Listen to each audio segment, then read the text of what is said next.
mais dama lay laaj tam ci benn ponk boo déggee ñu ne fu mu toll nii am na ay DG yoo xam ne nii DG ñu ngay tabax ay kër 100 millions. autour de 100 millions si période bi ñu toll nii. gëm nga ko yow. en tant que DG nga rebond si mais qu'est-ce que ça fait boo déggee lu mel noonu. ki ko wax na tudd tur na tudd tur na tudd de. ça vous fait quoi quelqu'un comme Sëñ Saliou. non dama ne ki ko wax Sëñ Saliou Guèye loolu la wax. na tudd tur kii tabax kër 5 millions rek. non xam nga man je dis que souvent bul wax te indiwoo preuve xam nga les DG mën a rebondir si li nga wax léegi xam nga président de la République moom la Sénégalais yi fal jox ko pouvoir plein pouvoir il nomme aux emplois civils et militaires. Le président de la République c'est un manager. Par l'intermédiaire de son PM moom mooy nommer les ministres ensuite voilà proposer DG. gis nga quand tu es manager dafa am ñett yu leen laaj. casting coaching monitoring. casting coaching monitoring. yow yaay fait ton casting yaay choisir quelle est la personne la mieux placée nga def ko bii loolu mooy le casting des fois nag léeg-léeg mën nga jëm si casting bi. je vais revenir tout le temps mais le coaching mooy lan c'est toi qui as la vision. yaa xool ku nekk foo koy placé comme un entraîneur qui défend et cetera. maintenant boo taxee da nga tax si tu fais du monitoring parce que aussi nee naa la on est dans l'ère de la gestion axée sur les résultats. moom laa répété léegi président nu muy c'est-à-dire ni nga mën évaluer tes DG tes ministres il faut que ça soit sur la base des indicateurs quantitatifs moo tax man les gens qui disent que DG tabax na tel que loolu c'est deux choses il faut comprendre deux choses. benn mooy dama la nommer par tel poste dama ne la gestion axée sur les résultats dafa am solo. man sama cas daa koy def. man dañ ma nommer DG. jox ma benn ne budget baa ngi nii tant de milliards léegi yow ne la objectif lii budget bi man yan activité laa si mën bii parce que def naa sama bilan 1 an mais def naa sa activité yii activités yi en termes de formation formé naa lii ñi ma formé am nañ liggéey installé nañ fii ñi am liggéey ban impact la am sur le plan macroéconomique dama ne maintenant le président qui fait du monitoring bés buy évaluer maintenant un DG un ministre dina ko évaluer sur la base de critères d'indicateurs quantitatifs maintenant quant à benn DG boo xam ne da nga tabax kër 100 millions xaw ma kan la de mais ñun DG yëpp on a fait notre déclaration de patrimoine dañu ko imposer bi ñu fale man dañ ma fal presque un mois 15 jours ma dem fii OFNAC j'ai fait la déclaration de mon patrimoine au niveau de l'OFNAC mon salaire gars yi xam nañ ko xam nga salaire aussi c'est sacré gars yi il parle du ñu xamul gis nga les directions au niveau de l'État on les a divisés en 4 catégories catégorie 1 catégorie 2 catégorie 3 catégorie 4 il y a des DG qui perçoivent 2 millions ñii 3 ça dépend catégorie mooy ça dépend de l'importance de ta structure.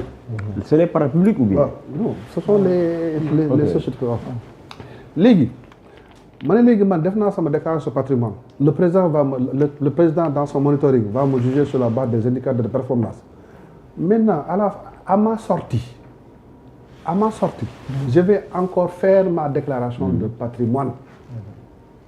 Le calcul s'est fait rapidement.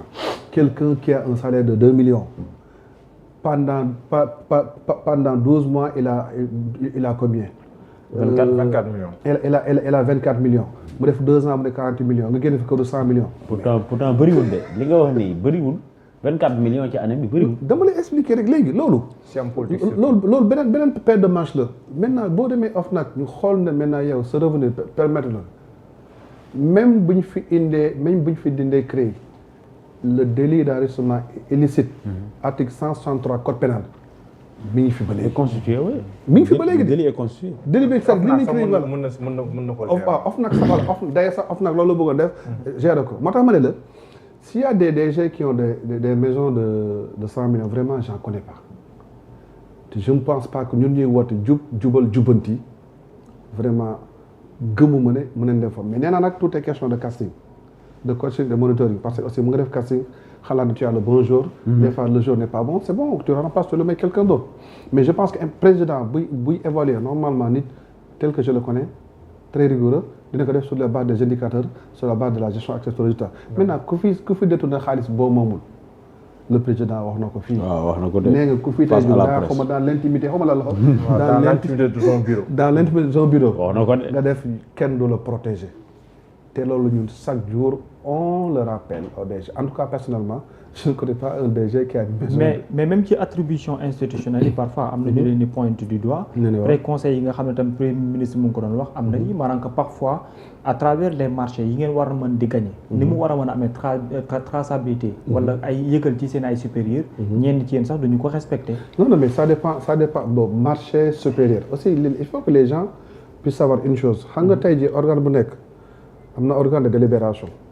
conseil d'administration conseil de surveillance conseil d'orientation. en ce moment mon président de conférence ñoom il décline les orientations stratégiques maintenant soo ma waxee waxu marché. loolu ça se passe au niveau de l'entreprise. Ce qu'on demande en termes de marché. C'est de respecter le code des marchés publics. ARCOP dafa bind teg DSMP bind teg. Maintenant, suppose que quand tu lances un marché, tu n'as pas besoin de l'approbation de ton PCA. C'est-à-dire ñoom bu ñu décliner les orientations stratégiques yow en tant que DG da nga détourné mais li PM gënoon insister. C'est par rapport le fonctionnement organe de délibération. Normalement organe de délibération man bi ma nekk c'est 12 personnes. Le PCA représentant ministère des finances représentant ministère de l'économie représentant. contrôle am na présidence am na primature am na contrôle financier. le maire de la localité. non maire bokk ñun am nañ ko am enseignement am représentant enseignement supérieur. jël maintenant patronat am ñaar représentant am CNP les syndicats. UNSAS 12. mais dafa ne léegi parce que texte yi ko biir dafa ne léegi il faut que organes yooyu le nombre am des fois nag. c'est-à-dire le nombre des fois nag xam nga man bi ma ñëwee man bi ma ñëwee 3 fête benn CA laa def maa ngi ko def en 2024 au mois de novembre parce que ku perte sa poste ministère supposons ministère de la formation daf may envoyé. enseignement supérieur envoyé la. économie envoyé budget envoyé maintenant ñu def changement de mandat nga perte poste tu ne vas plus siéger. ma si doon obligé maanaam ma bindaat ne indi leen ma kenn des fois nag pour ñu indi la kenn ça prend du temps xam nga la lourdeur administrative. pale war a indi présidence loolu mën naa ko expliquer deuxièmement dafa ne tey jii sooy def conseil d'administration. xam nga ñu ñëpp dañ nekk am na tutelle technique am na tutelle financière. comme man trois féete sous tutelle technique c'est le ministère de la formation professionnelle technique. tutelle financière ministre des finances et des budgets. mais techniquement man tey jii avant may dem CA damay dem pré-CA damay dem sama ministre pré-CA. nekk war naa dem CA est-ce que am nga yow à travers la politique bi la état bi jox est-ce que yaa am nga orientation stratégique yoo xam ne bëgg nga ma si ñaar suma day ma présenter CA. Maintenant le président le PM avait dit il constate peut-être am na ñoo xam ne dañuy dem CA mais duñ def pré-CA bay recueillir les orientations de la tutelle technique parce que bul fàtte le ministère mooy gère la stratégie man trois féete branche technique la bu ministère de la formation professionnelle technique saa yu dem CA dem kanam gaa ordre du jour baa ngi nii loo si xalaat amoo loo si yokk loolu la PM wax ensuite boo ñëwee aussi CA man sama biir CA je suis secrétaire de séance sama bu may vote sama voix du compter mais bu mu paree damay def PV bi gars yi signé ko loolu la doon wax quoi c'est-à-dire yooyu doon expliquer yenn lenteur nañ ci gën a gaawal mais après maintenant la presse l'a déformé changé côté le PM a beaucoup insisté sur ces organes loolu tamit ça revient la question mooy li nga wax sax en préambule casting bi les hommes qu'il faut à la place loolu aussi mooy li ma waxoon moom la dama la benn secret est-ce que tu penses que en toute objectivité est-ce que tu penses réellement que le président de la République il connaît parfaitement toutes les personnes qu'il a nommées est-ce que tu penses que le am seen compétence non moo tax ma leen est-ce que moom mën na xam réellement ñi mu nommé mais am na deux choses une personne peut être compétente mais truand la waaw quand tu amènes ton CV tu amènes ton CV qui est balèze CV boo xam ne le gars expérience macha allah nga ne kii dama koy nommé mais malheureusement am na benn aspect boo xam ne mënoo ko xam tant que tu ne le mets pas à l'épreuve est-ce que waa ji jub na wala jubul il est compétent mais jubul est-ce que mën na enquête de moralité lay dimbali si loolu Non, mais enquête de moralité, tu ne le fais pas Non, avec tous les DG. Non, toute enquête de moralité.